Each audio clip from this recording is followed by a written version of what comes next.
Hi friends, welcome back to our channel. ఈరోజు మనం హైదరాబాద్ నుంచి 47 కిలోమీటర్ల దూరంలో ఉన్న స్వర్ణగిరి శ్రీ వెంకటేశ్వర స్వామి ఆలయంకి అయితే వెళ్తున్నాము. ఆలయం దగ్గరకు అయితే వచ్చేసాము. ఇక్కడ ఒకసారి కట్టడం చూసారు, ఎంత అద్భుతంగా కట్టారో. ఇక్కడ ఎటు చూసినా రైట్ సైడ్ నుంచి వస్తూనే ఉన్నారు భక్తులు, లెఫ్ట్ సైడ్ నుంచి వస్తూనే ఉన్నారు. చలో మనమైతే ఇప్పుడు లోనకైతే వెళ్దాము.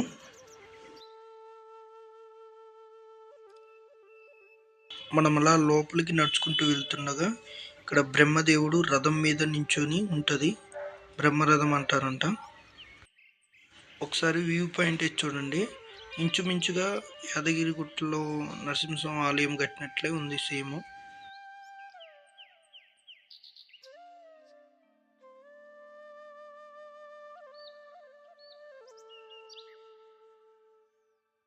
గుడిలోకి వెళ్లే ముందు మనకైతే శ్రీవారి పాదాలు దర్శనమిస్తాయి.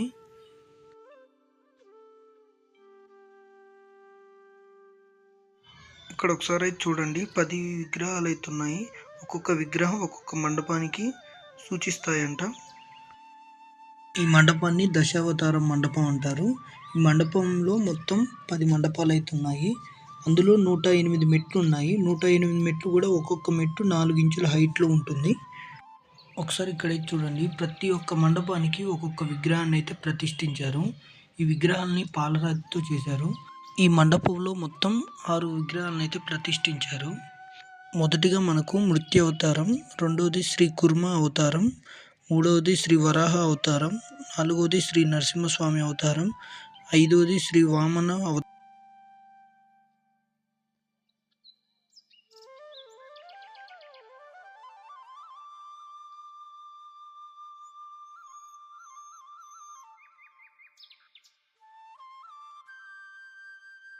అలాగే ఇక్కడ చూడండి, శ్రీరాముడి అవతారంలో వెలిసిన రాముడి విగ్రహం కూడా ప్రతిష్ఠించారు. మరియు అయోధ్య శ్రీ బాలరాముడి అవతారం కూడా ఇక్కడైతే పెట్టారు. శ్రీకృష్ణ అవతారం, అలాగే ఇక్కడ చూడండి శ్రీ కల్కి అవతారం కూడా పెట్టారు. 108 మెట్లు పూర్తి చేసుకొని పైకి రాగానే ఈ మనం ఆలయానికి వెళ్ళేదాన్ని వైకుంఠ ద్వారం అని అంటారంట. వైకుంఠ ద్వారంలోకి రాగానే మొదటిగా మనకి గరుడ దేవుడు ఆహ్వానం పలుకుతున్నట్టుగా ఉంటుంది.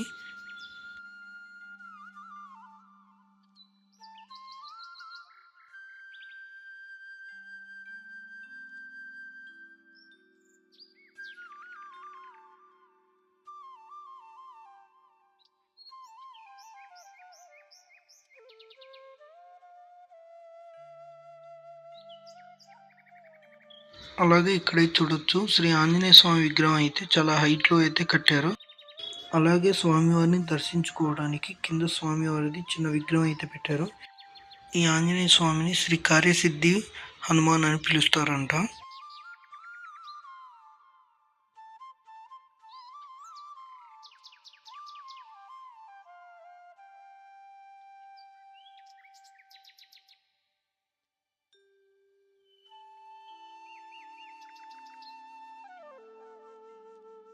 ఇక్కడ మీరు చూస్తున్నట్టుగా శంకు చక్రము చూడండి ఎంత చక్కగా కట్టారో. అలాగే ఇక్కడ శ్రీ ఉగ్ర నరసింహస్వామి వారు కూడా మనకు దర్శనమిస్తారు. అలాగే ఇక్కడ శ్రీకృష్ణుని కూడా ప్రతిష్ఠించారు. పాము పడగల పైన శ్రీకృష్ణుని ప్రతిష్ఠించారు. అలాగే ఇక్కడ భూవరాహ స్వామి వారు కూడా దర్శనమిస్తారు. శ్రీ నరసింహస్వామి వరాహస్వామిని దర్శించుకొని బ్యాక్ సైడ్ వెళ్ళగానే నీటిలోని ఉన్న శ్రీ జలనారాయణ స్వామిని అయితే దర్శించుకుందాం. ఈ విగ్రహం అయితే చూడండి, సూర్యుని చూస్తున్నట్టుగా పాము పడగల పైన శ్రీవారు పడుకున్నట్టుగా ఉంటుంది. అలాగే ఒకసారి పైకి వెళ్ళి కూడా వ్యూ అయితే చూద్దాము.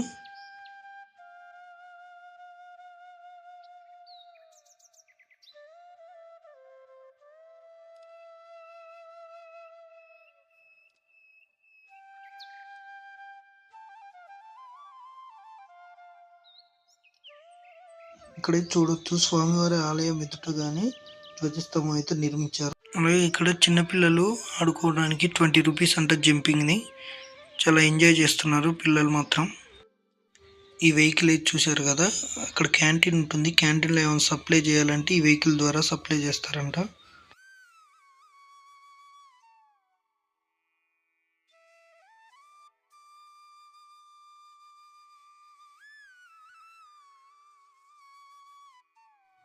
అలాగే ఇక్కడ జేగంట అయితే చూడొచ్చు. ఈ జేగంట 1700 కేజీలతో బరువుతో అయితే ఉంది.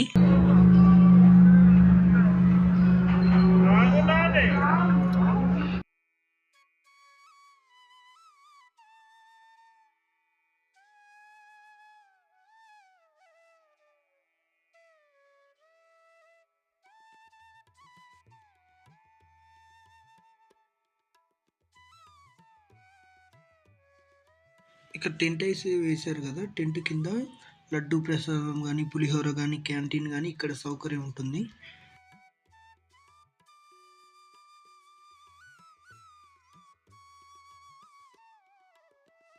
ఇక్కడ నుంచి స్వామివారి దర్శనానికి అయితే వెళ్ళాలి. చూడండి, క్యూ లైన్ మాత్రం చాలా ఉంది. ప్రత్యేక దర్శనం వచ్చేసి 50 రూపీస్. లోపలికి మాత్రం ఫోన్స్, కెమెరాస్ ఏమి ఎల్లో లేవు.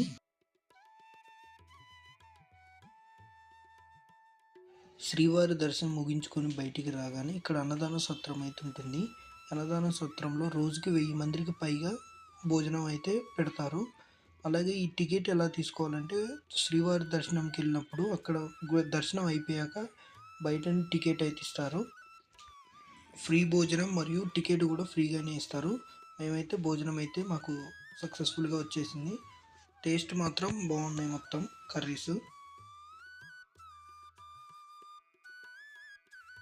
ఈ వీడియో చూసిన వారు ఎవరైనా ఈ ఆలయంకి వచ్చుంటే కామెంట్ చేయండి. అలాగే లైక్ చేయండి, షేర్ చేయండి, సబ్స్క్రైబ్ చేయడం మాత్రం అస్సలు మర్చిపోకండి. జై శ్రీమన్నారాయణ. ఓం నమో వెంకటేశాయ.